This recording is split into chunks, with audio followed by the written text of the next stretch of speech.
I now own the house. Tell me about your grievances and let's file for divorce. Ben told me with great pleasure that soon after my father's passing, he had renamed the house in his honor, and I felt ecstatic. I reasoned that such a transfer of ownership could not possibly be so simple. Ben could not be comprehending the situation. I have nothing against getting a divorce if that's the case, but won't it be a regret? Ben said, I'm surprised that I agreed to a divorce. How come? I wouldn't regret it in a heartbeat, Ben confidently answered. Is he really going to regret it? In that case, I also won't hold back. I don't care if he subsequently regrets it. Ben's naivete made me laugh within. I'm Brenda Anderson, a 35-year-old employee of the government with a diligent disposition. I think I'm most suited for my current line of work.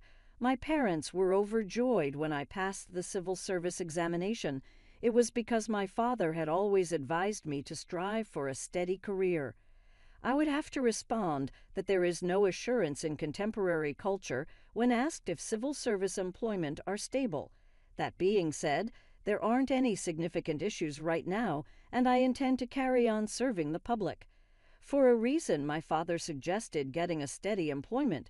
He made the enthusiastic decision to work for a startup after receiving his degree from university. He joined a small company with just 10 employees in an effort to hone his talents. But maintaining a business is really difficult. Sadly, after 2 years, the company my father joined filed for bankruptcy. My father, who was having trouble finding work, made the decision to launch his own company. Despite his lack of knowledge, he entered the food market and built his company bit by bit. He hired a large number of staff members and kept an eye on daily earnings and sales as the number of stores grew. The majority of the stores were run from owned or refurbished homes, thus rent was seldom a problem. Over the course of 35 years, he amassed a sizable fortune as sales rose in tandem with the number of clients. He did, however, also go through a lot of difficulties during that procedure. The daily stress of being an entrepreneur was compounded by its volatility. Relationship problems resulted from people being driven by money as revenues increased. Employees would occasionally even steal money from the store. Developing wealth was not a simple task. I believe that my father wanted me to live a comfortable life and to avoid the struggles that he went through. I'm happy with the public service I do. Even though I'm not wealthy, I have no trouble leading a regular life. These steady days are the greatest, in my opinion. I don't need dinner because I'll be getting home late tomorrow. Ben, my husband, told me that. He had made similar statements in the past. Working overtime again? I inquired as I was clearing the dishes after supper. Is production really so busy? Right now, it's a busy time, Ben said. He has been employed on the assembly line of a semiconductor manufacturing facility for the past 18 years, starting during his high school years. Although Ben finds it tiring to process parts for 8 hours straight every day, it appears easier than utilizing his head. Given the recent shortage of chips, I can understand. It has to be hard. Well, I may be running a little late. Comprehensive, be careful. He's been returning home later and later these days, sometimes staying up until midnight. It's hard for me to think he's working this late. After work, he's probably going out for drinks. Although I can appreciate the desire to relax with a drink, the frequency has gone too high. It's hard to tell Ben that, though. Advising him not to drink while he's worn out from work could backfire. Thankfully, his allowance pays for his drinking bills, so it's not a major problem. I gave Ben a big shoulder roll as I watched him go to the bedroom. My shoulder ache has been worse recently.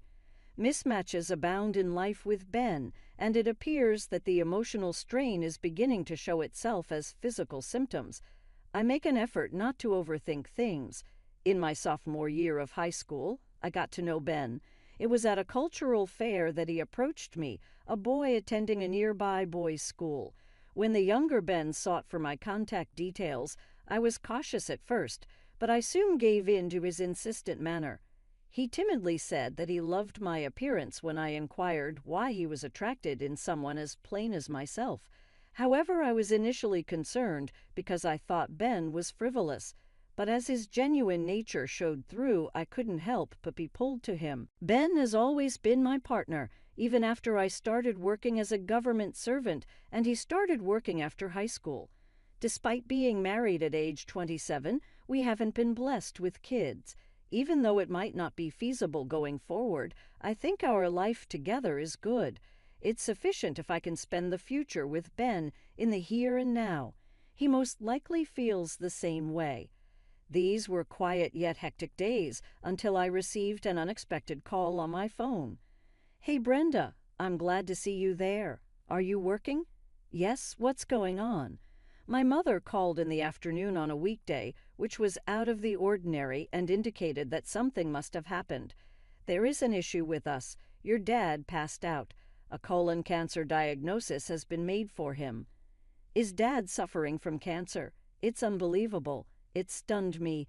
Our family was unaware of cancer, but because my father owned a business, he had not kept up with his physicals. The tardiness of the disease's discovery was not surprising. I'm being honest with you. It appears to be very developed. That is very bad, but modern medicine has improved enough these days. Unfortunately, they said he only has a few months left in his case." A few months. It was intolerable. Despite advances in medicine, my father, 60, was terminally ill and his treatment would be difficult. "I comprehend. I'll visit my house briefly and speak with Ben." To me, my father is a significant person. Ben would comprehend. Drawn away, I completed my duties and made my way home. Ben inquired, "What's wrong?" After noticing my serious expression, "You appear depressed." I shared everything about my mother's call and discussed returning to my parents' home for a while. "That's worrisome. Support your father while you're there," Ben said. "Thank you. Sorry for not preparing meals while I'm away." "No problem. I've been getting home late from work anyway. I'll just eat out in the meantime." Feeling reassured, I started packing for my trip. The next day, as bedtime approached and I was about to head to my room, I heard Ben's voice on the phone from his room. He must have been talking to someone. I didn't intend to eavesdrop, but I stopped in my tracks when I caught a snippet of his conversation. "It seems he will pass away soon. Can you do something about the matter we discussed earlier?" "Pass away? Was he talking about my father?" "Yes, that's right. I understand. Please take care of it once he's gone." It wasn't clear who Ben was talking to or what arrangement was being made, but it was evident the conversation was about my father's situation. Why use such a term as gone? Ben had never spoken disrespectfully about my father, even though their relationship wasn't especially close. Ben wasn't the type to be indifferent in such a critical situation. Yet why did it seem like Ben didn't care about my father? Even though my father was terminally ill, he was still alive. Discussing matters after he was gone with someone else seemed inappropriate. At that moment, my trust in Ben wavered, and since then I couldn't shake off my suspicions about him. "Take care," Ben said cheerfully as he saw me off, but I couldn't stop thinking about his phone conversation on my way home. It seemed like he was plotting something. If it was related to my father, it must have been about money. I had never told Ben about the extent of my father's wealth. I felt discussing finances might lead to problems, so I decided we could talk about inheritance when the time came. At this stage, I didn't see the necessity. I wasn't hiding it. I just thought it was premature. But what if Ben knew about my father's wealth and was targeting it? I shouldn't think about it too much. While trying to dispel these negative thoughts, I spent time supporting my father and enjoying pleasant conversations. "I'm grateful, Kathy. Mom, I'm a lucky man." "You don't have to be so formal. It's too early to be thankful." We tried to maintain a cheerful atmosphere while looking at my father's calm smile. The last moments with my father ended 3 months later. Neither my mother nor I were fully prepared for the premature goodbye. During the funeral, I was in a daze, struggling to accept the reality that my father was no longer in this world. On the other hand, Ben was oddly cheerful, which felt unsettling to me. It wasn't until a week after the funeral, as I was drinking alone in the living room, that Ben approached and said, "The hassle is finally over." Crossing his arms and clasping his hands behind his head, he spoke with a cold gaze. "Hassle?" "Yes, exactly. I was hoping your father would kick the bucket a bit sooner, but even after that, there were still procedures like the funeral to deal with, so it was a pain in the butt." "How can you say that? Someone has died, my father at that. How can you talk like that?" I couldn't help but retort to Ben's astonishing statement. It became clear that Ben had actually wished for my father's early death. I remembered the phone conversation about my father. What were Ben's true intentions? "When can we receive the inheritance? Your family is quite wealthy, right? I know there's a substantial fortune to be had." At that moment, I understood what Ben had been aiming for. I never imagined Ben would have his eyes on my family's wealth. I had never discussed my family's financial situation with Ben. However, it seemed Ben knew that my father had substantial assets. "You look like you're wondering how I knew. I can understand. My family was always poor. Securing daily meals was a struggle. On the other hand, I heard your family was wealthy, and your parents often went on trips. Just that fact alone made it clear your family was affluent. That's why I made some inquiries beforehand." "Inquiries? With whom?" Ben used the word inquiries after guessing my family's financial situation. The day Ben was on the phone in the bedroom flashed through my mind, and I wondered if that was the inquiry he mentioned. "I asked a real estate lawyer acquaintance about the old man's inheritance. I'm going to make sure to receive the inheritance properly." I was shocked that he had discussed the inheritance with someone else without my consent, and did so while my father was still alive. At that moment, I began to doubt whether the person in front of me was truly my husband. "You'll get a response soon. Just wait." With that, Ben returned to the bedroom. He was probably going to contact that lawyer again. I was just astonished by his unbelievable actions. Why would he investigate my family's inheritance on his own? Is there any other spouse who would do such a thing? Inheritance is a matter our family should discuss, not for Ben to get involved in. My trust in his actions wavered, and I started avoiding conversations with him. We spent some time without speaking, but the situation changed drastically a month later. Putting aside Ben's previous comments on inheritance, the estate was formally transferred to my mother and me. I inherited my father's mansion worth $2 million and felt the weight of this asset. I had no intention of moving into the mansion right away, and it seemed a waste to leave it unused. While I was contemplating whether to turn it into a vacation home or sell it, Ben suddenly spoke to me after not having exchanged words for days. "Hey, Kathy, how are you doing?" How ironic, considering we lived under the same roof. Ignoring his words, I reached for a book nearby, but he continued, "Listen, I've changed the ownership of the mansion you inherited to my name." I stopped reading and stared at him in astonishment. "What are you talking about?" "Yeah, I asked that real estate lawyer to proceed with the title transfer." "You did a title transfer? Really?" "Yes, really?" I was speechless. Not only did he do it behind my back, but I also had a problem with the lawyer involved. "Now the house is mine.